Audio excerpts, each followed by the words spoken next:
Hey, what up, guys? Coming here this morning with another What's Next. This one's going to be on the undefeated and newly crowned WBO Featherweight champion Shakur Stevenson. Stevenson fought in the main event of an ESPN card on Saturday, October 26th, where he faced what was supposed to be his toughest test to date.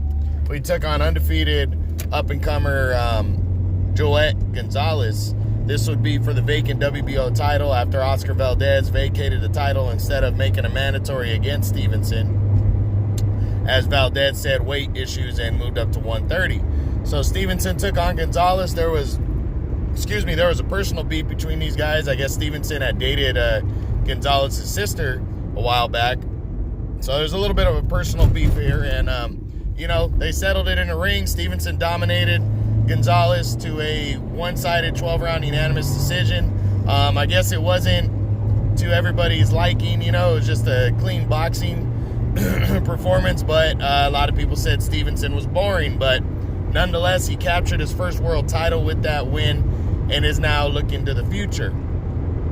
So now the big question is, what's next for Shakur Stevenson, the newly crowned undefeated WBO featherweight champion? We'll run through the top 10. Stevenson's currently number 5 right now for me. So let's start with number 1, the new number 1, the undefeated Josh Warrington, the IBF champion. This fight, I think, in my opinion, I would say this is about 50-50, maybe a little more that this fight's going to happen next. Warrington is co-promoted by Top Rank and ESPN, who also promotes Stevenson. Easy fight to make right here. They're both undefeated champions, and they're both looking for a big fight. Each guy wants a big fight, especially Warrington. He's been dying for a big one. And, we're going to see what happens. And I think these guys need to look at this fight right now because they're both going to have mandatory obligations due after their next defenses. So they should take their next fight against each other. So I think this fight does have some serious legs to it if Warrington is willing to make the fight, because Bob Arum already said he wants to make this fight between these two. But both guys got to be on for it. I know Stevenson is. Warrington's got to get signed on too, but I don't think he's afraid of it. So we'll see. I'm hoping this is the one. Next is number 2, Gary Russell Jr. I would love to see this fight, but this is Top Rank working with working with Al Heyman and the PBC. I don't see this fight getting made. Be a great unification, but Gary Russell just got ordered to make a mandatory defense of his title, so I don't see this one happening next. Next at number 3 is former world champion Carl Frampton. Now, Frampton's fighting November 30th on ESPN+. I'm not sure Frampton wants to take a chance against a guy like Stevenson. I don't think he'd look good. I think stylistically and just the age-wise, I think Stevenson would take the fight. I think he'd be down for it, and it'd be an easy fight to make because Frampton's with Top Rank. But I don't think Frampton wants this fight. If he does, he can have it. But I don't think he does. I think he'd push more towards a rematch with Josh Warrington than take a guy like Stevenson on right now. So we'll see. But, again, I think the fight does have some legs to it as long as Frampton is successful on November 30th, which he should be. All right. So we know next, number 4 is Shu Ken from China, the WBA regular featherweight champion. If Ken gets through his next defense on November 23rd against Manny Robles, I think this fight's possible. I think he's kind of a fighter that is not a big name, but he's a world champion. And I think Bob Arum would push to make this fight if he can't get Warrington to face Stevenson. Because now that Leo Santa Cruz has moved up to 130, that Ken becomes the only WBA champion now. So this is two big world titles right here would be on the line. So I do think this fight has a chance of happening for sure.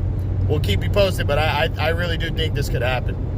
Number 6, because Stevenson's number 5, we jump to number 6, former world title challenger Kid Galahad. I don't think it'd be a hard fight to make, but Galahad looks like he's going to be competing in a mandatory fight in his next one against Claudio Marrero to decide who gets in line for Josh Warrington. So I don't think Galahad is going to be interested in coming over and going after Stevenson, but he could because it would be for a world title. I think he'd prefer to get a rematch with Josh Warrington, though, and take on Claudio Marrero next. So I don't see this fight happening. Number 7, former WBA champion Jesus Rojas.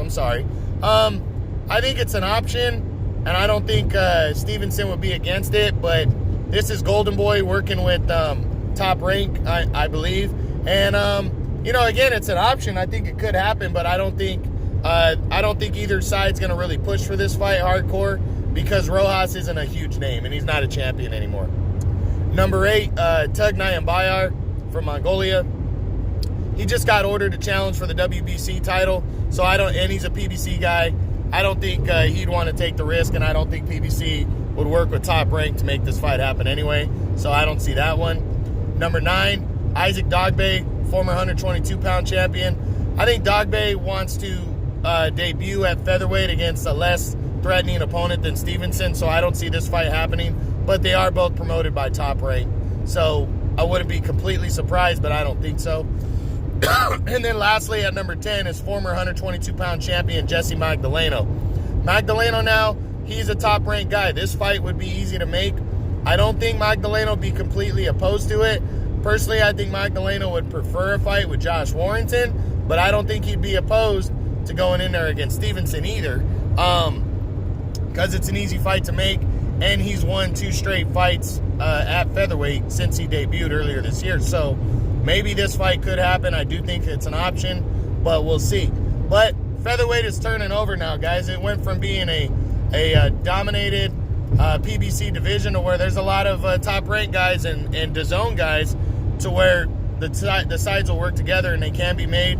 Stevenson's got that kind of talent, that scary kind of talent that people might stay away from because he's, it's a threat, but he's a good-sized name. You're going to make decent money by challenging him. So I do think we can see some fights, but if I had to say the most logical choice next is going to be Josh Warrington in a unification bout.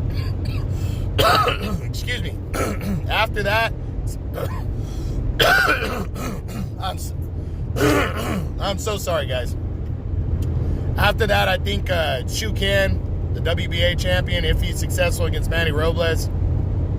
And I also think Jesse Magdaleno are maybe the top 3 choices for Stevenson. So I hope he does get a top 10 guy, really proves himself and secures his spot.